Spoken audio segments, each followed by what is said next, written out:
Hey everybody, how's it going? I'm going to do some drawings today. I normally have a drawing practice that I do in the mornings, so I thought, why not film it? So if you're around your drawing implements and want to draw along, I think that'd be a lot of fun. I think I'm going to try to do, let's say 3 5-minute, we won't call them gesture drawings, we'll call them gesture plus drawings today. And I'm going to use the iPad today, just what I kind of feel like using. I like to warm up with just some shapes. So this is definitely something that anybody can do, and it feels pretty good just to kind of sketch random things, cubes, whatever you want to draw. I was watching a YouTube video, as I tend to do, and I think it was a Proco video, and an artist was talking about his process for warming up, and he draws these like beautiful murals that like just come from his imagination. And you know, I'd love to be at the level where I could draw something like that just from imagination at the spur of the moment, but I'm not there yet, so you'll see probably as I do my drawings that I'm not the best artist. But that's okay, you know, worst case, you're a much better artist than me, and maybe I give you a little boost of confidence, and you feel a little bit better about yourself. And in best case, you're impressed by my abilities, in which case, well, I don't know why that's the best case, but it seems better than thinking that I'm terrible. But I don't mind if you do. So I just felt like using the iPad today. I'm going to use this classic concept sketcher brush, which comes from the True Grit Texture Supply, who have successfully given me a large number of Instagram ads, enough to make me purchase some of their products. And I actually do like this pen a lot. I mean, definitely a brush isn't going to make or break your drawing career, but it does kind of affect what you think about your art, how it looks, and how you perceive it. So I'm in the mood to use kind of a scratchier brush today. So I'm going to start the timer, and let's just get going here. So again, this is like kind of like gesture, but maybe a little bit more involved. I struggled for a long time with gesture drawing because I couldn't really figure out what it was. I had a hard time really figuring out what I was supposed to do. And I think part of it was I would look at some of the gesture drawings, like the first book I got was this book by Michael Hampton. And he had these beautiful gesture drawings in his book. And I always thought to myself, man, my drawings never looked that good for gesture. And it wasn't until I took another class by an art instructor named Will Weston, who was a fantastic teacher.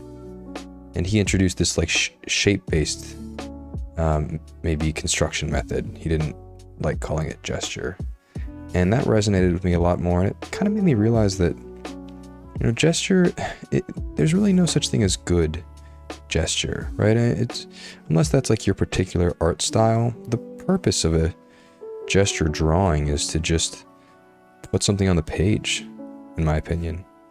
Just to get over your fear of having a blank page. It's kind of like well, I'm not a writer, but I imagine when I would write for like English papers in college, just kind of starting with writing something. It's kind of the same thing, so it's almost like an oxymoron, good gesture drawing. It doesn't really make a lot of sense to me, and I think that in many ways that is the case. So it just kind of, this is more of a shape-based approach. And the other thing it took me a long time to realize is how much artistic liberty you can have with the pose. You definitely don't need to copy. And that sounds really, you know, if you're a great artist watching this, you might roll your eyes at the obviousness of that, but it wasn't super obvious to me at first. Kind of thought, well, I need to get this pose exactly right, and maybe that's your style, but it's really not necessary. And I try not to have a style just yet. I think I'm not quite ready for that. You know, I'm getting better, but I'm worried about having a style where I kind of commit to a certain way of doing things. That's in my mind what a style is. And if I do that, I'm worried I won't be able to draw certain things. So I'm a little bit worried about committing to a style. So I haven't quite yet. So I keep things pretty construction-based, pretty loose. I can add more anatomy here and there, but these are just quick sketches. So, I hope you'll sketch along with me. If not, you just want to hang out, that's cool too. I always loved kind of drawing as a kid, and I didn't realize until I was an adult, like, hey, this is actually pretty fun. I'm not an artist, thank God, as you can tell by my skill. My full-time job, I'm a software engineer. So it's nice just to work a different part of the brain. To be honest, I don't know much about the working artist industry. Just gonna toss in some anatomy in our last minute here. But I've done some exploring to see, like, what does a working artist make? Brachioradialis comes around. It's always a great shape to put into the arm. Flexors here. And it always seems like they don't make that as much as a software engineer. I kind of messed up the shape of this collarbone here. See if I can fix that. Which seemed crazy to me because I think art is much harder, right? Drawing is so, a better word for this, but thinking intensive. Right? You really have to interpret shapes well. Head's a little off here. Let's redraw it. I'm still warming up, so it's never made sense why, like, one profession would be paid much more than the other. This is not what I do full time. It's just kind of a hobby of mine. So if you want to leave a comment whether you like or don't like my art, it doesn't affect my ability to put food on the table, so it's fine. And so just laying in some anatomy here, still relying a lot on construction. No likenesses or anything. But yeah, I think that really being an artist is much harder than being a software engineer. And see, I've kind of misplaced this collarbone here. Her shoulder is much higher. And now just getting more confident with my lines. See, I'm using this concept sketcher. I can't remember the name of the pack from TrueGit, and it just lets you kind of like be pretty gestural about your shape, which is code for not being confident or knowing what you want. As I get more confident, I kind of lay more stuff in. And that's about our 5 minutes there. Okay, let's go for 2 more. You're kind of following along with me. Restart the timer. Let's see. Oh, that's a cool pose. Let's do this one. These reference images come from Grafit Studio, and they have a marketplace on... Let's not start with the head this time. They have a marketplace on ArtStation. They sell these reference images for pretty cheap, in my opinion. Focusing on simple and complex here. And we got complex, we got this curve, and simple, we have this longer curve. Maybe continue that into the neck.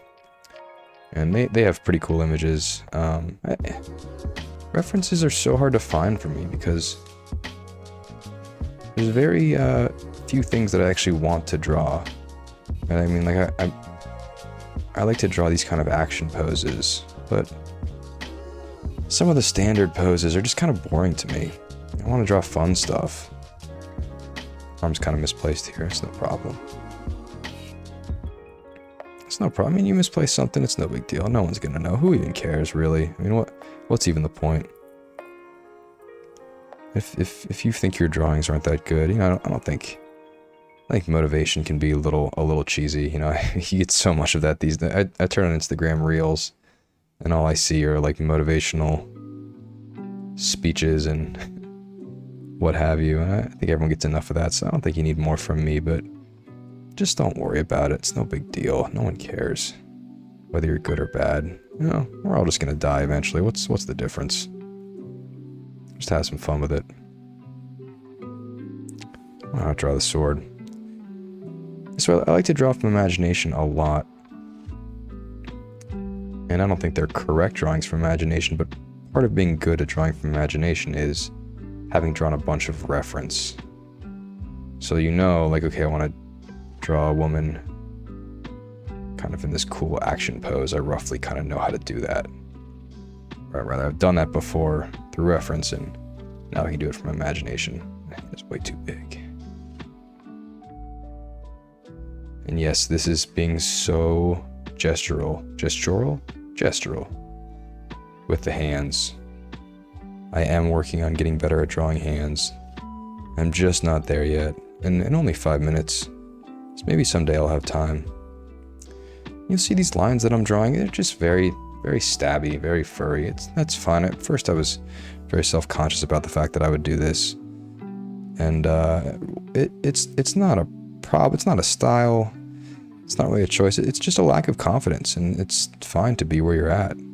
I just don't quite have the level of confidence to draw like boom, boom, leg. I'm just not quite there yet. I'm getting better, but I'm not quite there yet. Like, I've seen videos where, I watch art videos all the time, where I've seen like TB Choi, for example, obviously a well-known famous artist. I've seen her draw her lines, and they're just like boom, boom, boom, boom, leg. And they're just so confident. I mean, she knows what she's doing so well. It's no surprise that she's one of the best concept artists in the industry. And, it's not healthy to compare yourself to people, but I think in some sense it is. Right? You want to be, you don't want to be delusional. Right? Like, I think that sometimes I can be that way. Like, you want to know where you stand, roughly. You certainly don't want to have delusions of what your abilities are. It's fine to be, where you're at. And I guess in whatever it is, I'm not really trying to give broad life advice here. I keep my reference small on purpose, just so I don't get too picky about it. But I'm not trying to give broad life advice here, but just don't worry about it. It's fine to make some comparisons and have a realistic view of, hey, this is how good I am.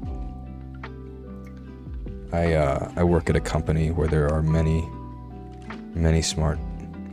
So I work at Google, and it's a fantastic place to work.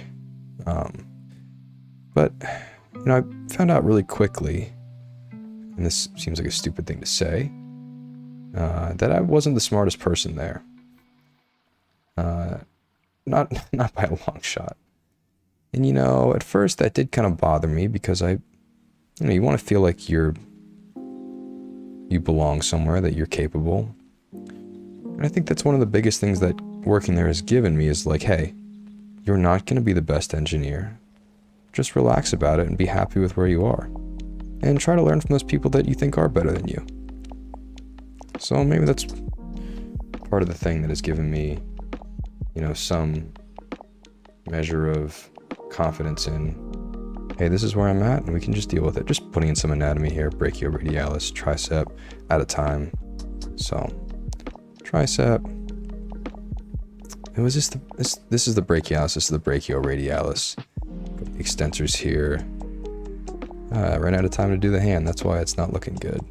It's not because I can't draw hands. But it's a phenomenal place to work. I like it a lot. Let's do one more here. Oh, this is a fun pose, a little perspective. Great people work there. They take really great care of us. This morning, I'm actually enjoying some coffee that they sent to us as a gift. They paired with this company that is called, I think it's called Sugar Wish. And basically I think it's like a corporate thing you can do for your employees or for anybody, where you, I'm gonna do some, I don't usually do perspective here, but maybe it's just because I forget, but I'm gonna put some perspective in here just so I can make sure I'm under the rib cage. This is probably the biggest thing that I've learned from my latest class that I'm taking with Michael Hampton. I signed up for his figure drawing class. He's a great teacher. Even though I have a harder time with his gesture construction, he really pushes this idea of perspective in a way that I haven't done before. So that's kind of what I've learned from him a little bit. And I've seen TB Choi do this too. I really like watching her draw. You see I'm a little off on the center line. It's definitely pushed more to the right side here, but I'm just gonna go with it. Anyways, they sent us this Sugar Wish package, or you can pick a cookie or something, or coffee, and I wasn't in the mood for sugar because I think I was coming off of a no exercise streak, if you can relate.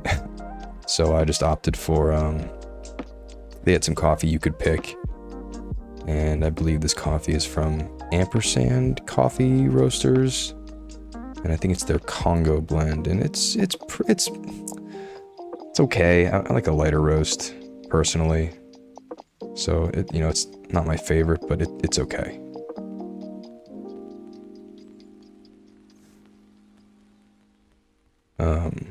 Yeah, trying to get the arm right here. Yeah, it's been great to take the thing that I like about the way I don't know if he goes by Steve or Michael. I think he goes by Steven, but his book is by Michael. The way I like, and if you haven't had a chance to get this book, I'd recommend it, or get it from your library. We have a great library in Pittsburgh. They have basically every book you could possibly want, but this book's probably worth a buy.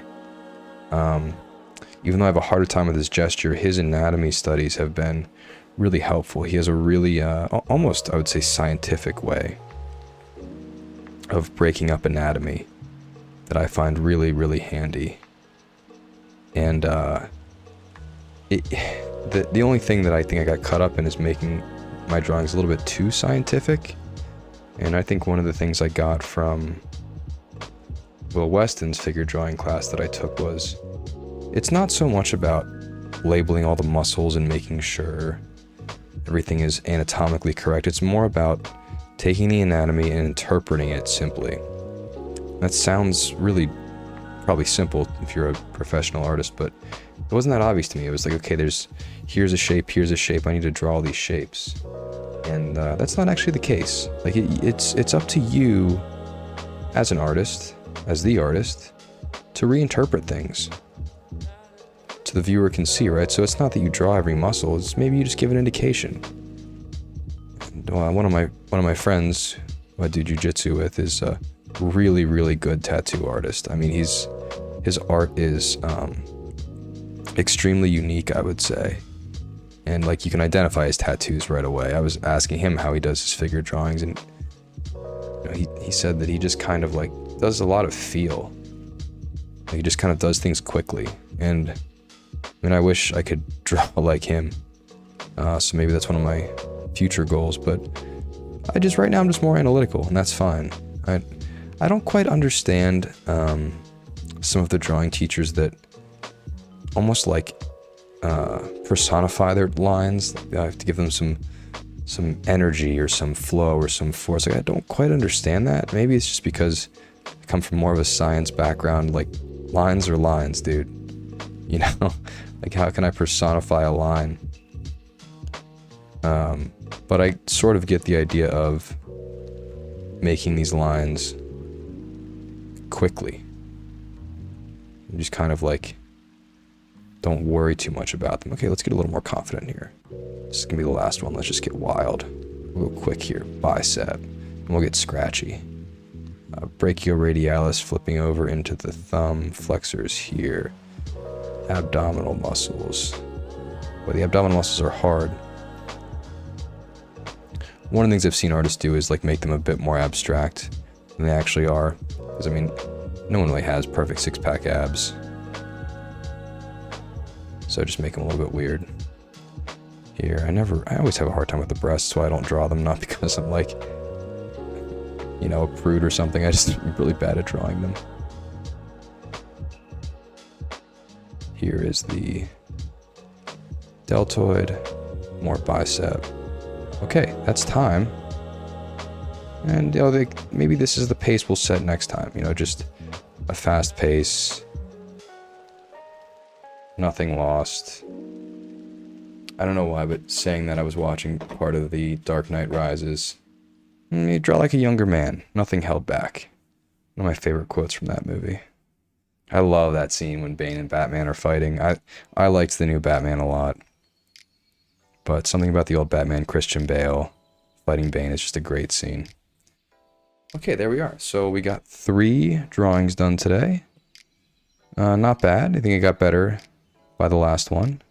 Oh yeah, I mean, look, this one is so-so, and this one's not bad. So I hope you enjoyed that. I hope you drew along, and I'm gonna probably post some more of these. So if you like this content, just stay tuned in for more. Thanks a lot. See ya.